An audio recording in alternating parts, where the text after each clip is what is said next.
Hi, I'm Dr. Chae. I'm a prosthodontist working at Restorative Dentistry Group, and today we'll be reviewing foods and drinks based on their sugar and acidity content. As a prosthodontist, we see a lot of patients with teeth that are either worn, that has a lot of cavities. Our job as a prosthodontist is to reconstruct patients' smiles, whether it may be simple from one cavity, one crown, to a whole mouth of crowns or a whole arch of implants. We do everything from the basics to the complex. Today, we want to look at all these foods and drinks and then see how this can affect your dental care. All right, first up, we have milk duds over here. I know this is a fan favorite for anyone going to the movies, right? Let's take a look. It has about 15 grams of sugar. This is not the best for our teeth. Not only that, but this has the ability to kind of get stuck in between the teeth grooves and stay there until either it kind of melts away from our saliva, or maybe you can just take a drink of water to wash it down. I know it tastes really good, but if I were to rate it from 1 to 10, 10 being not that great for your teeth, we'll give it about an 8. Second in line, we have Sour Patch Kids. I know this is also something moviegoers love to eat. I remember as a kid, I used to eat a lot of this without really even knowing what it can do to teeth. This is kind of like a sugar acid bomb for our teeth. Not only will these little gummies stick to our teeth, it'll stay there for a while, and it'll decrease the pH of our whole oral cavity over here. It has like a double whammy. It can attract cavities, make them, and then it can also demineralize our enamel super fast because it has that lower pH. If I were to give this rating from 1 to 10, I'm going to say this is probably in that 10 category. The last runner-up here in our moviegoers' favorite candies, we have dots. Oh my god, I really remember these so well from going to the movies when I was younger. I don't know if they still have these around these days, but we kind of still want to watch out for these because these are more of like the gummy type of sugary candy, so they also have the ability to really stick to our teeth. If you're going to eat any one of these three candies as a moviegoer, make sure you have some water next to you. It's okay to eat these candies, but you can always just take a sip of water and try to neutralize your oral cavity as fast as you can. If I were to rate this from 1 to 10, I'd say this is about like a 7, a little bit better than the others. Next, we have Twizzlers. I didn't know these were still around, but yeah, I mean, it says they're low-fat snack, but I'm not really sure I'm worried about the fat content in this, but it's more so that the sugar content, there's still 13 grams of sugar per 3 pieces. If I remember correctly, I think they also do stick to our teeth. Whenever you eat these kind of candies, just remember, just try to get them off the grooves of your teeth as fast as you can so you don't develop cavities. If I were to rate this 1 to 10, I think I'd give this 4. Not too bad. I think we're slowly transitioning here into more of like the harder candies, but before we get to the super hard candies, I think we have a pit stop. I rate this kind of as like a still kind of softish, hardish type of candy. This one also has that sourness to it, so we're kind of going back to like the acidity and the sugar content type of candy here. It can decrease the pH of our oral cavity and introduce sugars at the same time. So once again, we have that double whammy here. It's okay to eat these type of candies, but just make sure you take a sip of water and then just kind of wash out the sugars. The acidity content can be neutralized by drinking a cup of water too. If I were to rate this 1 to 10, I'd say this is more in like the maybe 6, 7-ish range. Next up in our line, we have our Hershey's milk chocolate. Chocolate, as everyone knows, can be one of the biggest cause of cavities inside our mouth.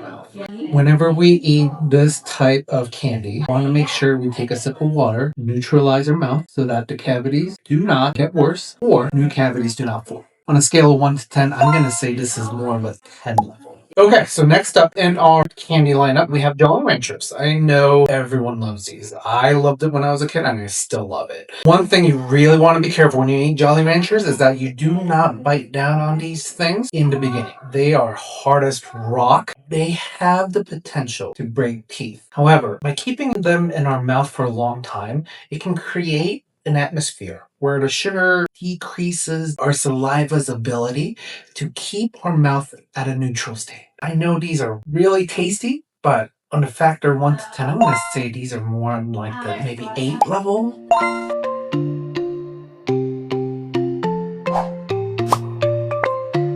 Here we have Skinny Pop. This is a fan favorite. Let's take a look at this. What popcorn can do is it can get stuck in between our teeth. So ultimately, if you leave it in between your teeth and just not wash it out, in the long term, cavities can occur. Or if the cavities are already there worsen, make sure we take a sip of water and clean out all the excess that's on our teeth and floss after we're done. If I were to rate this from 1 to 10, I'd say, let's say like more of a 1 or 2 type of deal over here. Next up, we have Oreos. This is one of my favorites, so this is the one I wanted to do. Whenever I eat Oreos, I make sure I always try to clean out my teeth where the Oreos kind of get stuck. For me personally, the black cookie part will kind of get stuck in all my grooves, and it'll kind of stay there until it kind of melts away. We can kind of push that progress along by either taking a sip of water. Milk helps too, but this has a lot of sugar. So we really want to be diligent, making sure the sugar doesn't really stay in our mouth for too long because that can really cause cavities. If I were to rate this, this is one of my guilty pleasures, but unfortunately, I'm going to say this is kind of around like a 7 or 8 type of deal over here. Next up, we have goldfish. I have a lot of this laying around my desk. It's been a while since I've eaten it, but it's not really a sugar type of concern that I have, but it's more about like the carbohydrates. The bacteria can attack these in between our teeth when it gets stuck and then turn that into fuel for the cavities. Now when that happens, either new cavities or the current cavities can worsen. In terms of the 1 to 10 factor, if I were to rate this, I'd say this is a solid 2. Yeah. Next, we have beef jerky. One of my fans kind of called me and then they asked if eating beef jerky or the motion of ripping away beef jerky can be bad for your teeth. I'm going to say a hard no on that. If your teeth are healthy, you can do what your teeth are designed to do. It will not damage your teeth. Personally, I don't think this is a very sugary type of snack, but it does have a lot of sugar in it. It is one of those like Doritos, Chae, barbecue type of flavors. So maybe that's why it's a little bit more sugary. Once again, if we don't want it to get cavities after eating beef jerky of this kind, make sure you take a sip of water. I think it should be fine. Level 1 to 10, I'd say with 8 grams of protein per serving. I'd say this is more like a 2. We have corn nuts. Personally, I haven't had any of these before in the past, but when I tried to crack one of these with my hands, it's not really cracking that easily. It takes a lot of force to kind of pop one of these open. I'm going to say they might be a little bit too hard, so we just want to watch out. I think if the teeth are healthy, most likely won't have an issue, but once again, we don't want to find out. If you do decide to go with the corn nuts, just be careful. In the health scale 1 to 10, I'd say this is more like the 2-ish.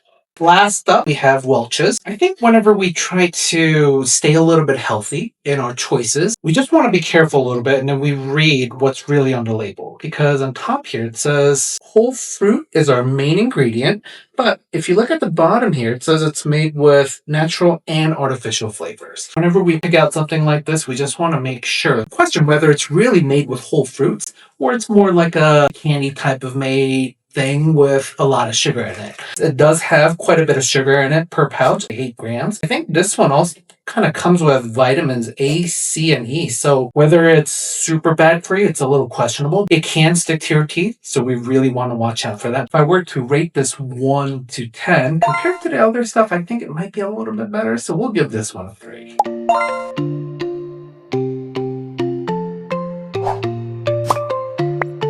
We have part 2 of our video here. As you can see, we have a little bit of a scenery change. For this part 2, we're going to be testing different liquids, everyday household drinks that we love to drink. We're going to look at the pH at their individual capacity. We're going to dip this strip inside these liquids and then see how acidic or basic they are. And then we'll discuss if they're good or bad for us. First up, we have our control variable here, natural tap water. We have bubbly, which is more of like a sparkling water type of deal. And then we have pure leaf, no sugar, unsweetened tea. Let's get our control variable here first. I think normal tap water can be probably basic, about 7 or maybe 7.5-ish. But let's see the colors. Ooh, we have a slightly darker yellow, which falls right in between 7 and 8.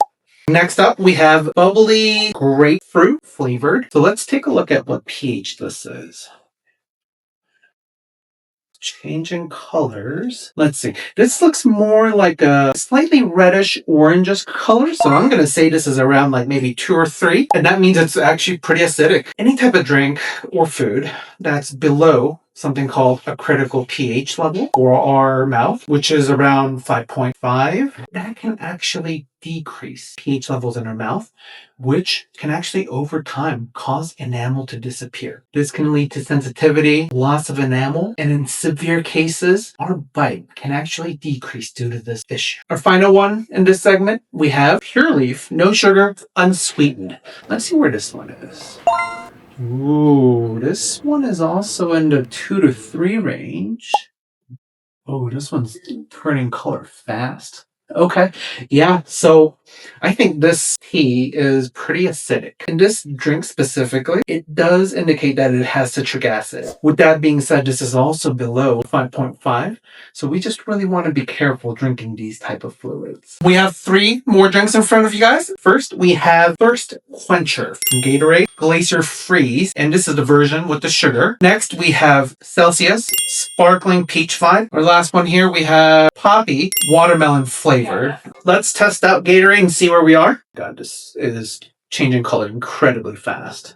This is like a serious red right here. As you can see, it is really acidic and it has a lot of sugar. If we're playing a lot of sports, yes, it does make sense to drink it due to the electrolytes. But when we do drink it, take large sips, drink it fast, and not take smaller sips over a large period of time, because this way the saliva can neutralize the acidity inside our oral cavity and then decrease the amount of damage that it could do.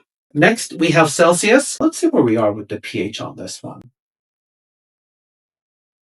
Yes, just like the Gatorade, this is changing color really fast too. I think this is also around a 2 to 3 range right now. You know, while it does have a lot of vitamins and minerals inside of it, just due to its acidity content, I would just be careful drinking it. If you do decide to drink this, at the end, take a sip of water so it can help neutralize the pH inside our mouth. Last in this segment, we have the Poppy Watermelon. Let's see where we are.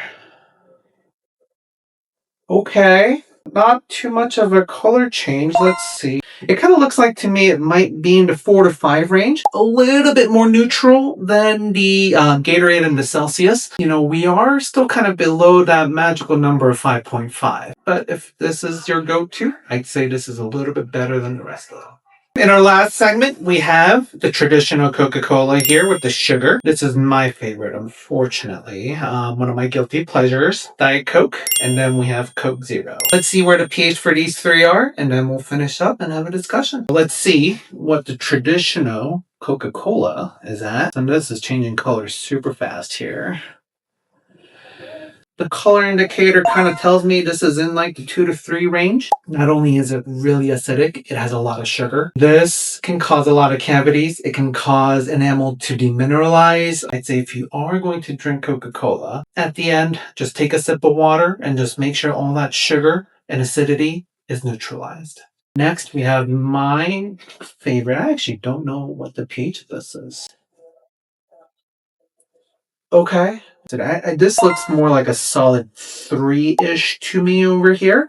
So once again, still very, very acidic. And I personally know this too. What I do when I drink Diet Coke, at the end, I take a sip of water, make sure the acid is neutralized. That way, our mouth and saliva working together can kind of stop the progression of the demineralization of our enamel. In our last contestant over here, we have Coke Zero. Let's see where this one is. Okay, this one's also changing color pretty fast. I think this is still around maybe like the 2 to 3 range-ish. So as you can see, all 3 Coke products, very, very acidic. Now the question then becomes, are we drinking with sugar or without sugar? In all cases, I think it is really important when we do drink these beverages, just drink it as fast as possible. At the end, take a sip of water. As you can see, we have a wide range, water being pretty neutral to basic, and then some of our other drinks over here being pretty acidic. It is okay to drink any type of beverage that you like. Do it in moderation, and then just make sure after we do drink our favorite beverages, take a sip of water. Make sure all that sugar and acid content is neutralized and outside our mouth so that we can keep our healthy smile going. All right, guys, that's a wrap. If you really enjoyed these informational videos, you can like and subscribe over here, and then we will see you in the next video. Also, if you think you need a dental implant or you just want to know more about dental implants, we're going to attach the 7 facts about dental implants down here. So make sure you get that information before you leave.